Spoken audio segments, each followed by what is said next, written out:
Welcome back, everyone, to episode 33 of the Minot Business Podcast, presented by Bennett Creative Media. I am your host, Easton Bennett. On the show today, we have Melissa Grilley. How's it going, Melissa? Good. How are you? Oh, I am fantastic. Going to have another good episode this week. So as always, we get right into the questions. We don't want to bore the people. Okay. For people that have no idea what you do, what your business is about, give us a little insight. What do you do? So I own Pockets Full of Posies out of Minot, North Dakota. And I kind of call myself an unconventional florist. Okay. So what does that look like then? Unconventional florist. Obviously a florist, someone that's putting together flower arrangements for weddings and events and such, right? I do a lot of weddings, a lot of special events, things like that. I say unconventional because I am self-taught. Okay. I've been in the industry for a very long time, however, though. So. Okay. So that's what I was going to ask you, what unconventional means. Yeah. So unconventional, you're meaning it's self-taught. So Right. are there places where you can go to like a florist school type thing? So you can obtain a degree, obviously, if you from a floral degree school. That's not the right proper mechanics, but yes. You're like, I don't know, I didn't go. But yeah, you can. Okay. That is actually a thing. So, and then there's like a floral design institute and all those things. Oh, I had no idea. Yeah, I do not have those certificates, but I have 20 plus years in the industry. Really? So that's where that kind of unconventional kind of comes in. And it comes in through my design work too. I try to be a little bit out of the box, I guess. Okay. So we're going to get into that a little bit. I want to know, before we do that, how did you decide on the business name? What does it mean? So where did it stem from? Obviously, when I was a child, we would sing Ring Around the Rosies, Pockets Full of Posies, Ashes, Ashes, we all fall down.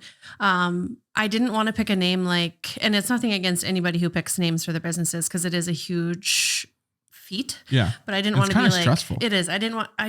Melissa's flowers didn't fit me. Yeah. So I wanted it to be something that people would like instantly trigger, maybe like a memory from childhood or something like that. So that's why I picked Pockets Full of Posies, and it's super long and nobody will forget it. Okay. Yeah. So when you were choosing your name then, because how long has the business been operating? 5 years. Okay. Yep. So when you were choosing your name, was there anything else, any other names that were in the hat, or was it kind of, I'm just going with this? Yes, but I don't remember them. Isn't that terrible? Like when you get old, you start to lose your mind. But yeah, I don't remember. Now that I look back, like I think of other names I maybe should have went with, but but everybody knows me by Pockets Full of Posies. So, and it's PFOP for short because it is such a long ass name. PFOP. No, you can swear. Yes. You can swear on this show. PFOP, yes. Yeah, this show wouldn't be Easton Bennett without swearing in it. So, PFOP. Yeah, I like that. There we go. So, how did you get into the floral industry then? You said you had 20 years of experience. Right.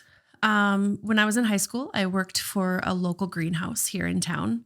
Okay. And obviously that went through my entire life. I did go to college to be other things, and those things I did not be. Mm-hmm. So, I always had a creative side to me, and I always was in the floral industry, and I just kind of kept with it. Okay. Yeah, I'm really terrible about talking about myself. Can you tell? You're doing fantastic. So as I got older and I got married and I had kids, it wasn't conducive to work nights and weekends so much. So I did quit my greenhouse job after 18 years. Okay. And I became a paraprofessional at a school. Gotcha. Okay. So then when you're going in and you quit, how long after you quit did you say, I want to start Pocket Full of Posies? It was the summertime came around, and I have had a job since I was 16.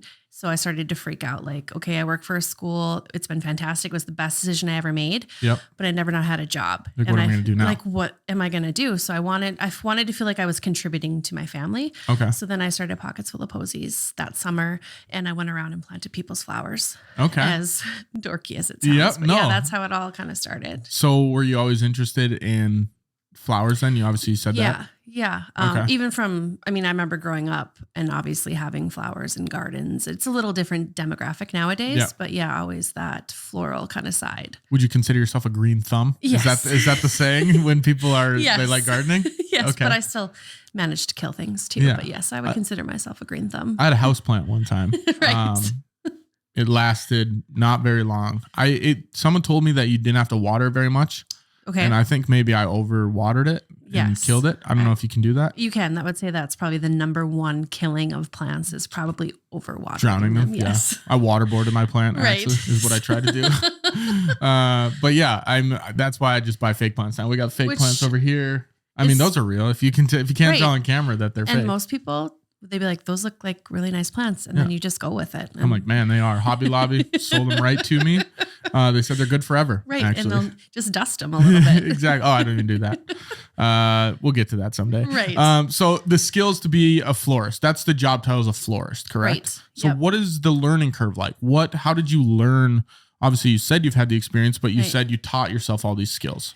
Yeah. I would say just general knowledge of, flowers and how they grow, all those kinds of things, how to take care of them. As far as like the floristry side, there's a lot of things that go into it as far as processing flowers and things like that. And that's just I've picked it up along the road, I guess, if that makes sense.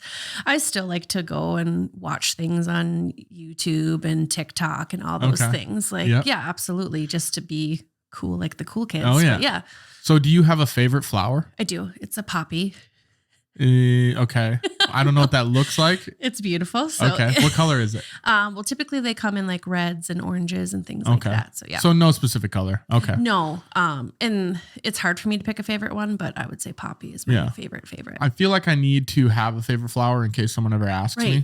Is there one that you would recommend to me that people would think I'm like intelligent, where I can't just say, oh, it's a rose, because that's like too cliche? Right. No, because you need to figure it out for yourself. Everybody and every individual is different in what they like. So you have to find that flower that speaks to you. I need one. I don't know if it's a color thing or do they all smell different? So yes, they're all just as unique as you and I. So and I feel like you'll know when you know. Yeah. Well, I'm gonna have to just dive into the flower industry here. Yeah, because I think the only ones I know, is there one that's like a chrysanthemum? Yep, I kind of like that one just because of the word. Yeah. I want to have that as my bridge until I find the one I really like. Also a very hard word to spell too. So you're going to sound super intelligent if you can spell it. You're like, that's chrysanthemum. Actually, they're like, spell it. And I'm just like, I wrote it on my hand. Yeah. All right. Chrysanthemum, favorite flower. So getting back into you know that. Yeah. I think I feel like there's a children's book or something where the chick's name was chrysanthemum. I can't remember. Or maybe he picked a chrysanthemum. I'll figure it out. I'll post it somewhere. So getting back into the business side of things a little bit, have you always been business minded? Oh gosh, no. Okay. Yeah, no. No. I'm more of a free spirited. Okay. Yeah. So was it more nature or nurture? Obviously, it must have been nature. Which kind of exposed you to. Okay. Yeah. Yeah. No, I never grew up thinking like I'm gonna own a business someday. No. Okay. I was like. So when did you figure it out? When did you think? I think I'm still figuring it out. You're like, I'm still questioning it, actually. I don't know if I should. No, I think, you have this great idea to start a business, and I started it out of the love for what I do, but there's a lot of other things that go into owning a business that as an individual, I didn't realize. So that's still a learning process. So was there a clicking moment in your head where you thought, okay, I've been doing this. I know a lot about flowers and the arrangements. Let's turn this into a business. For me personally, I make a decision and that's what I'm going with. So I hit the ground running. That's my kind of girl right there. Here we are. Yeah. So, I mean, when I started it that summer, like I never ever thought that it would actually work out to be something that I do full time. Okay. So yeah, I mean, I was like. So did you kind of just want to do it for fun then? Or was it just like, hey, here's a little side income? I think it started out of, oh, well, maybe I could do this. Maybe this could be a thing. I mean, and there is fun in it because it's something I'm truly passionate about. But now 5 years in, like it's a legit business that. So what would you tell people then if they're starting a business about going into something that they're passionate about? I think that, and for me personally, if I had the conversation with my husband, like if I don't try this, then I'm always going to have that what if in the back of my head. So I would say try, because the worst thing that happens is you fail, but you still learn from that experience. And that's what's nice about starting a business. No one wants to regret, laying on their deathbed. I wish I would have started something. Yeah. And even if people slander you, I'm like, oh, you have a failed business. It's like, okay, they forget about it in however long. And it's like, imagine the benefits outweigh the cons for sure. Right. And I mean, if we live our life in constant what if and fear, then none of these amazing businesses would ever get started. Exactly. So you have to have a little hope. Isn't there a saying, if ifs and buts were candies and nuts or something like that? My grandpa has a different saying for that I'm not going to say on the show, but I'll tell you after. That's for our Patreon, which we don't have a Patreon. Which I love that Patreon. That's fantastic. Right? You should get some Patreons. Exactly. Maybe I'll start releasing 2 episodes a week. Yes, for the Patreons. Exactly. I sign up for all that kind of stuff. That's my favorite thing about podcasts. I love them too, because then it's like, I get some special. I get a week content ahead of you guys. So boom. There you go. All right, we're gonna do a Patreon. So let me know if you would like to sign up for that. So what is it like being a jack of all trades? Kind of running the company on your own. Well, I mean, obviously, my love is the creating and the building relationships with people. And then there's the back end of the business, which is probably not my least favorite, but still managed to pull it off. So you like the creative side more then? 100%. Okay. Yeah. So were you nervous when you were starting your business? Like, did you have some imposter syndrome? Like, I don't know if I'm gonna be able to do this in business stuff. Yeah. I mean, I think anybody that is in any sort of field, I feel like, or has any sort of social media, we go through imposter syndrome. I feel like, so that hits hard. Yeah. Have you ever had the issue of comparing yourself to other florists? 1,000,000%. Okay. And how do you overcome that? For someone that's maybe comparing themselves to a competitor or another business, how do you? I'm a Pisces, so I'm like all in my emotions all the time, just drowning in them. Yep. So I have my good days and bad days. I do try to not immerse myself so much in the social media, because that's when I find myself probably in my darkest places, like comparing myself. However, on that flip side, like there are so many amazingly talented florists and we're all individual. So, I mean, I have to remind myself of that, but it's a mind game for sure. Okay. So then if you're, how do you differentiate yourself from the other florists? How do you try to make someone pick you over, Susie Smith down the road? Yeah. It's like trying to win somebody over on a first date. Like it's a lot. I hope that just for anybody that is choosing me as a bride or as something else that I create for them, obviously I feel like they have gotten my vibe, or they appreciate my creative way. I guess that's what I'm trying to say. Yeah. I'm a mumbler and a rambler. So no, that makes, because you're kind of going into the branding, which I have a couple questions down the road about branding we'll get into. Let's talk about the beginning a little bit more. Okay.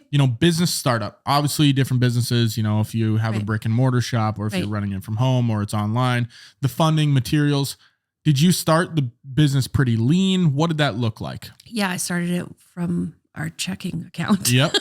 Which is cool, because I think a lot of businesses do start. You don't see a ton that are, I'm going to go to the bank and get a $700,000 loan. Yeah, no, I would have been like throwing up on the side of the road. No, I just started it from our checking account, and eventually over time, I mean, I would say it took a good solid 3 years to try to start to see some sort of profit in there, where now I feel pretty good about it.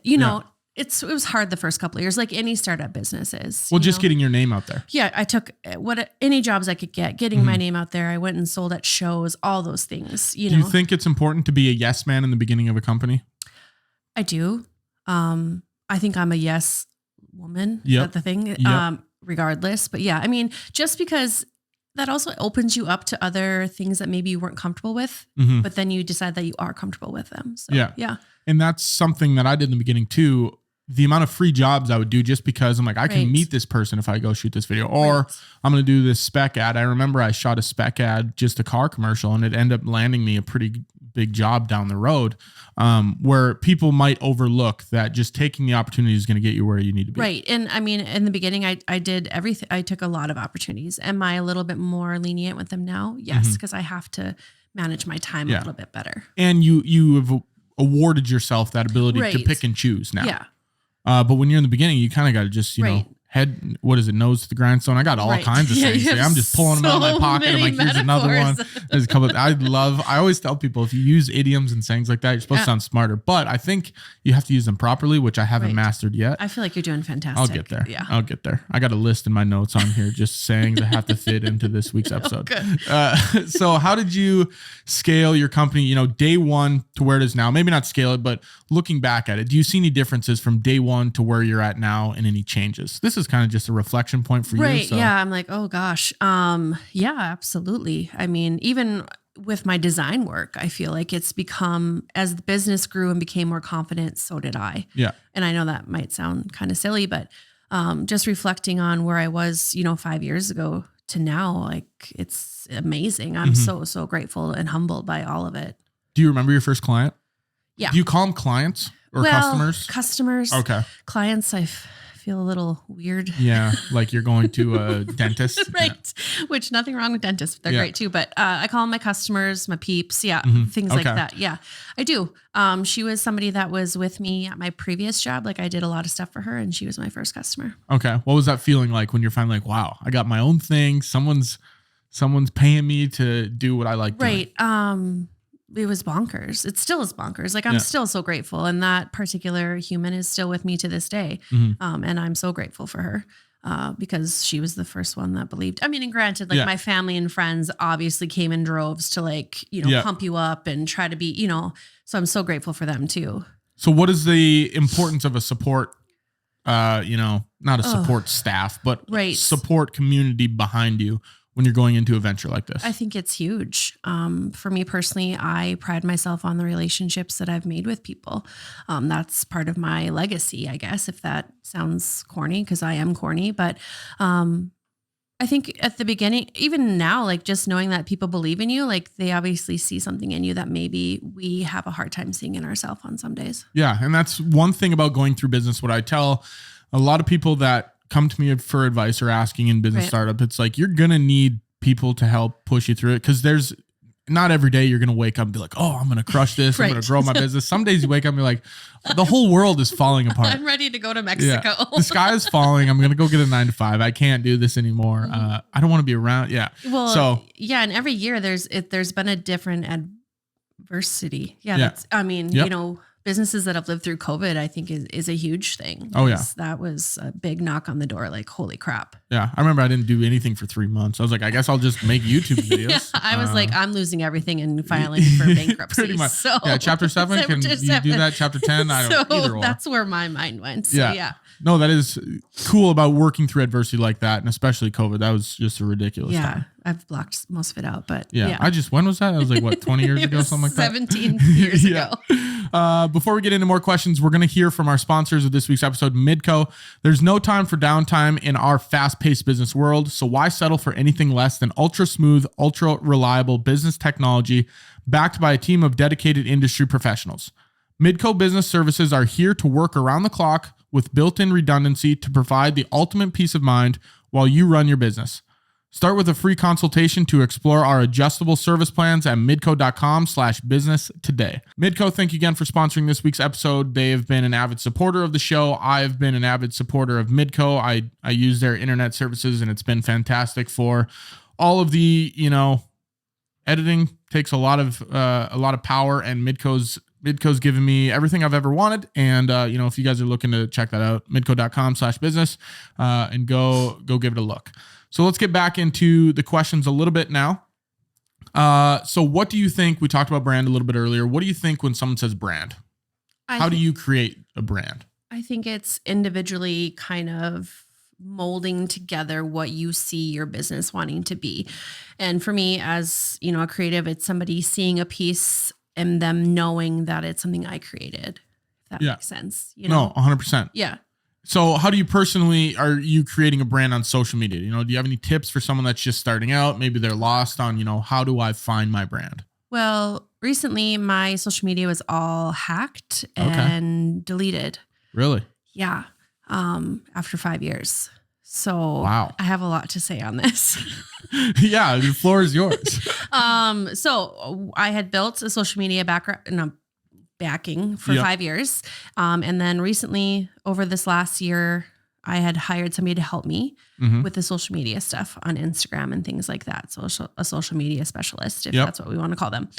And she's great. She's fantastic. So we did all these things. We were reaching all these people and it was fantastic. And one of my main demographics is brides, obviously. Yep. I also live in North Dakota. So I like to kind of reach out to all the tri-states and those things like that. Anyways, so I like to say sabotaged. Yep. So I lost everything. All the money I'd put in. Really? All of it.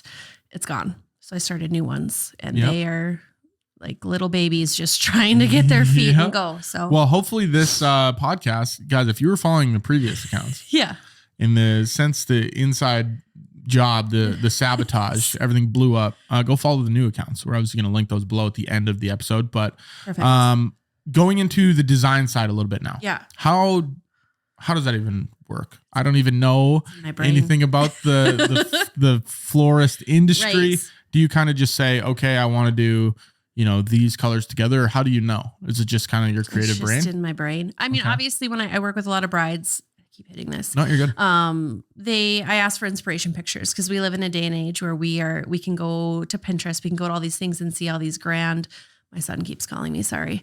No, that's right. You want to get him on the show? He's like talk, you're live. Right now. I forgot where I was. Anyways, so I do ask them for inspiration pictures because it's nice to see, because your red might be different than my red. Your boho look might be different than mine. So they come with all these inspiration pictures, but at the end of the day, it's my design and my take on where we're going with the florals. Okay. Yeah. So do you have any like pre-made, like, hey, here's what we kind of have, or is everything custom tailored? Everything is custom tailored, which is pretty sweet. Yeah. Is that what you say? Custom tailored? I like that's kind of like that's actually what I'm going to start saying. Okay. So, there you go. Yeah, no, everything is custom made. Okay. For them. Yep.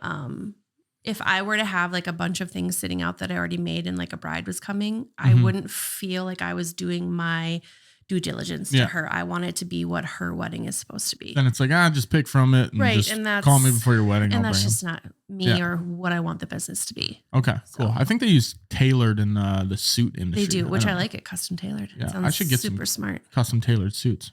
It's on my list here of things I got to fit in. Good. Custom tailored. I got buzzwords. That's what I call them. So you've obviously got some photos on your website. Yep.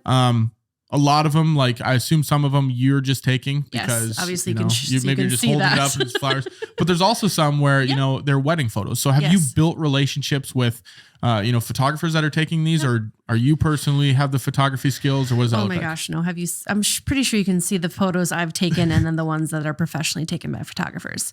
No, one of the great things about being in this industry is you make relationships with all these creative people. Yeah. And it's almost like you start running in the same circle a bit. So, the photographers are so gracious. So when they do send the edits and the finalized things out to the bride, the pictures, a lot of them will send them to me too, which is fantastic because that's how you build your portfolio. Yeah. Because obviously my iPhone taking skills are not great. So it gets the job done to a certain extent. And then it's like, all right, let's get some. And I'm so grateful for that because it helps so that people can see them, obviously. So what do you think the importance of relationships is? Not even just photographers, but maybe, venues and other places. Right. I would say that's probably one of the biggest things of my brand too, is building relationships with not only other creatives, but other people who own businesses as well. Your network is your net worth. I think I said that in last week's episode. But it's something that people say, it's cliche. Your network is your net worth, but it really is true. Oh, 100%. And I love that we build these relationships with, that's what life is based on, I feel like. So, especially in North Dakota, it's such a small market. Obviously it's a bigger city. Yeah. California probably be a little bit different, but here, like everybody knows everybody. And if they don't know you, they know your uncle. So exactly. So pivoting a little bit into the product now, your flowers and your arrangements, where do you source all this stuff logistically? Like, how does that even work? Well, I would love to logistically source it all from North Dakota, but logistically we live in the winter for 9 months out of the year. So it's sourced from all over. I have floral distributors that I source from, but a lot of it is from other individuals. Like I have a person in California who's just a small business that I buy things from and she ships them up here. So it's kind of all over. So how do you find those distributors? Because we've had people on here that have distributed, duck calls, and then there's people that distribute, pretzels and food and stuff like that. So is it similar? Yeah, it is in a way. And obviously being in the industry for so long, you know what distributors are available to your area. I do try to go a little bit outside of the box too and try to get from other places that are maybe a little bit different. Unconventional. So, unconventional. There you go. Well, I'll throw your word right back at you. So do you have any fun stories, like a nightmare business story or maybe a funny story of something that might have happened that you could share? Oh gosh, I don't know. Nightmare business story? Not yet. Like we had a photographer on here one time that deleted all of the bride's pictures. Oh gosh, that would make me throw up. He recovered them. But yeah, I didn't know if there's anything at the top of your mind where you could think of. I mean, one thing about being a florist in the industry is you are subject to whatever is going to be shipped to you as well. So you have to be constantly on your feet too. I mean, you're working with fresh florals and things like that. So if you have ranunculus coming in and they all look like crap and you need them for a wedding in a day and a half, like you have to be able to think on your feet too. So logistically then, are you ordering these flowers to show up like just days before the wedding, or how does that work? I do personally, because I want them to be, when you think of fresh florals, obviously they only last for a certain amount of time. So I want them to be the best that they can be for that bride's day. Okay. So I try to push the envelope there and get them as, the latest that I can. Yeah. And obviously that has its risks. It does, but you got to be on your toes and you got to be able to work with what you have too. So, okay, cool. Yeah. So do you try to get to know your clients on a personal level then? Customers, sorry. Yeah, I do. I mean, obviously I have some that have been with me for a very long time, which I consider them my friends, but yeah, again, I like, especially with the brides too, like I want to be able to know them and know their personalities and things like that. Did the personalities and, the way they act and stuff like that go into your decision making for the designs? Absolutely. Yeah. Especially because they're all coming with a certain, not theme, that's not the right, but a vibe of what they're looking for the day, an aesthetic for the day. Yeah. Is it mainly the brides that are coming to you, or do the grooms tag along ever? Sometimes the grooms do. So then I feel like I try to be real funny so I can win them over too. But yeah, I mean, majority it's the moms and the brides, but sometimes the fellas, they have opinions too. They're like, I want to get in here. I want to talk some flowers. Yeah. So they, but typically it's just your ladies. So do you have like a list of jokes for if the men come in? You're like, hold on. I gotta they just come from the top of my head. You're like, it's just, I'm always working. I'm always testing new material, all of the above. So why do you think relationships are important in service-based business like yours? I know you mentioned it, but what is the importance of it? What would be your advice to somebody that's getting into the business industry and they don't know? Right.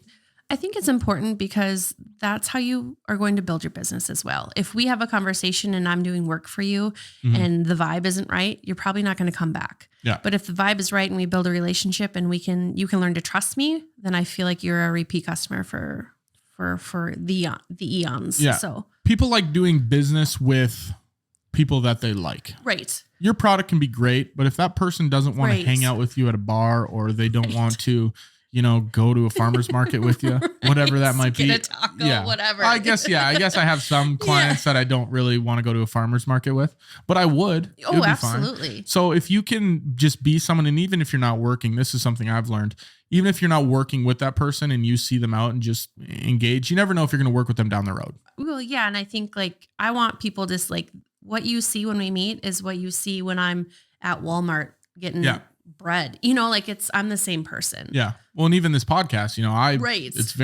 I'm not being professional at all on here, as you can see. I try to ask professional questions, but you're doing great. I feel much more comfortable. That my we're brain not, just writing things on a piece of paper. Yeah. It's like, okay, job interview. Right. I have 3 board members sitting behind me. I'm like, they're going to ask you questions now. We try to keep it flowing, pretty natural. Are there any processes or strategies that you've implemented to make the business run more effectively? Is there any systems you've had to add, any software, any processes, whatever it might be? I mean, obviously there are fancy things you can get to help process things faster and stuff like that. But I'm my only employee. It's just me. I do have some people that help me I call them like minion work. Okay. Yep. I'm very much a control freak when it comes to the creative process and things like that. Okay. So now, I mean, Canva, does that count? That's actually, Sarah Merck was on last week and she was talking about graphic design and she said Canva's very underrated. Yeah, no. People hate on Canva for some reason. Oh, I love Canva. Canva gets what's in my brain. Yeah. So yeah. It's just firing on all synapses. I mean, if I had an unlimited budget, obviously there are lots of things that I could put into the business that would help. But okay, so here's my follow-up question that I've never asked anybody. Then if I gave you $1 million, I'm like, hey, here's $1 million for your business. What do you do? $1 million's too much. Let's give you I want the million. $250,000 to put towards your business. What would you do with it? I would probably maybe upgrade some of the processing equipment and things like that. I would get a sweet PFOP van, not a van, I'm not really a van girl, but hey, I got a van. Well, I feel like it's a white van. I would just put so much stuff in it and it would just be packed all the time. And then I probably would try to boost some inventory things as well.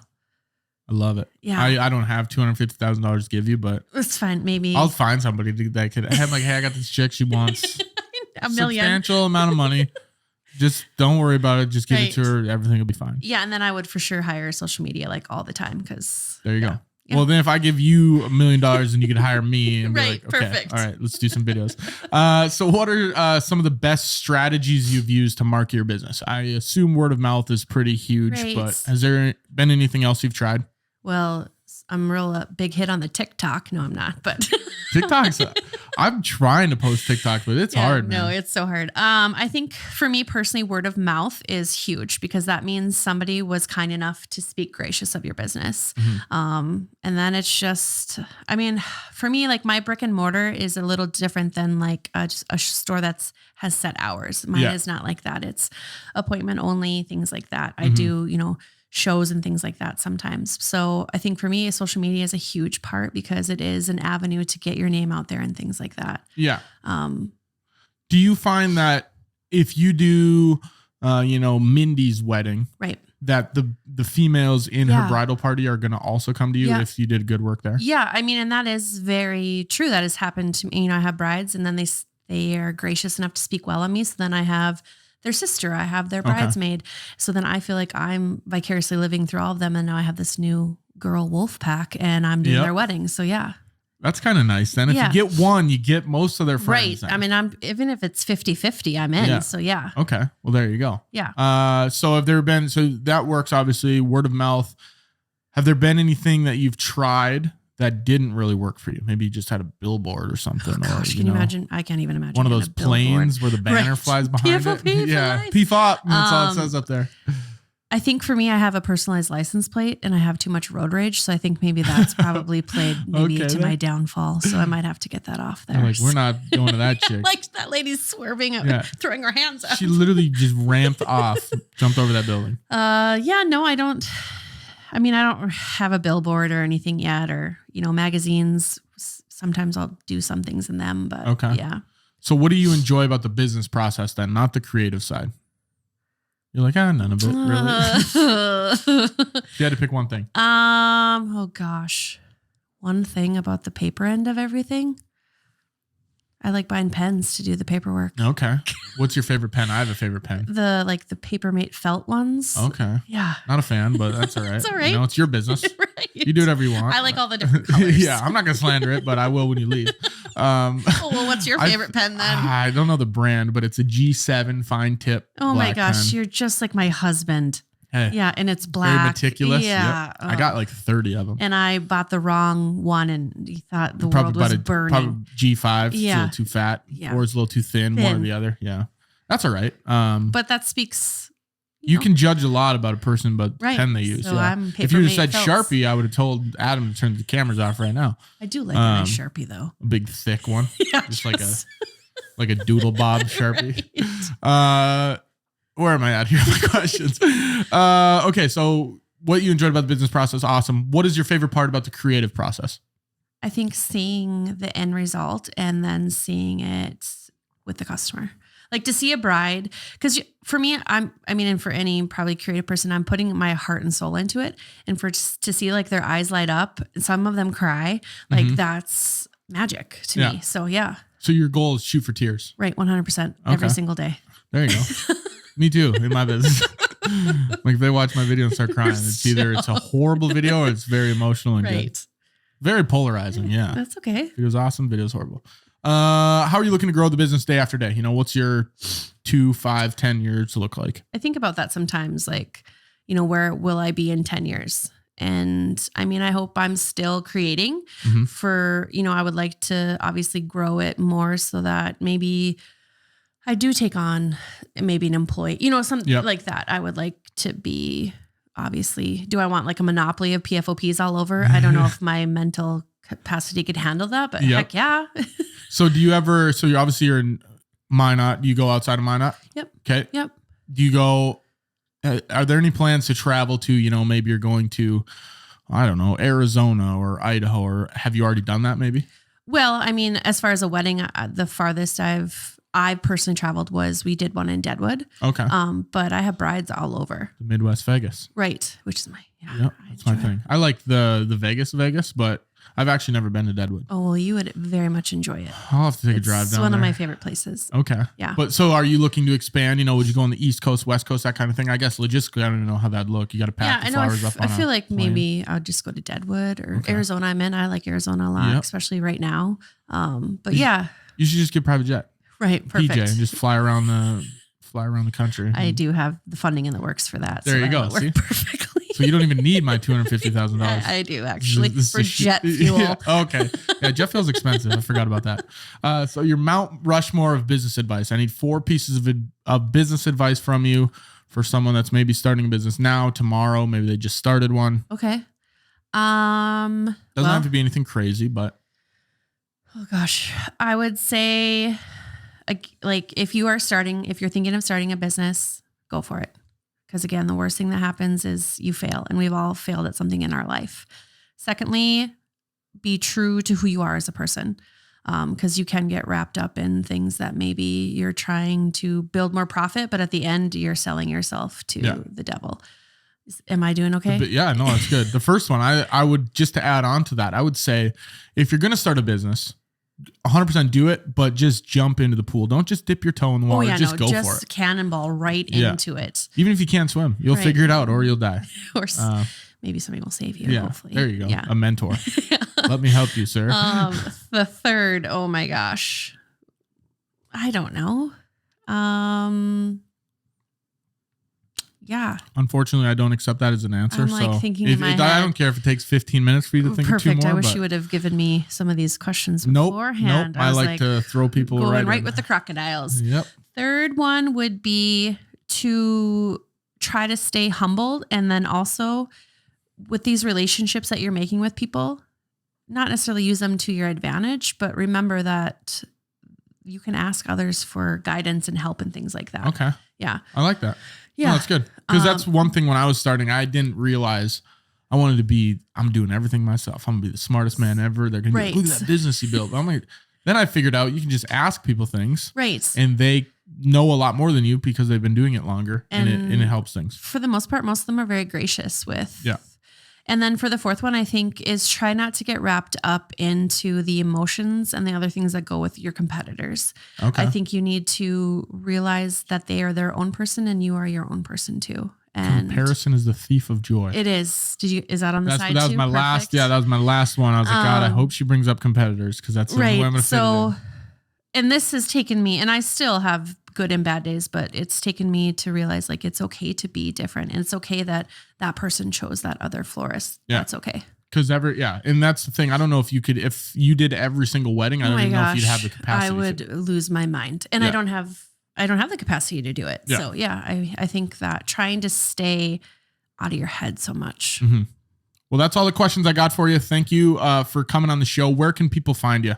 What can I tag in the description below? They can find me on Instagram at Pockets Full of Posies /thing Nodak. And then Facebook is Pockets Full of Posies.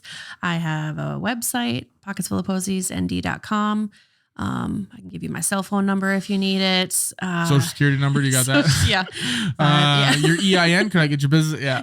Let me look on my phone. I don't remember it. No, that's awesome. I'll tag all that below in the description. Thank you very much for coming on the show. Thank you. That was episode 33 of the Minot Business Podcast. We will see you guys next week for episode 34.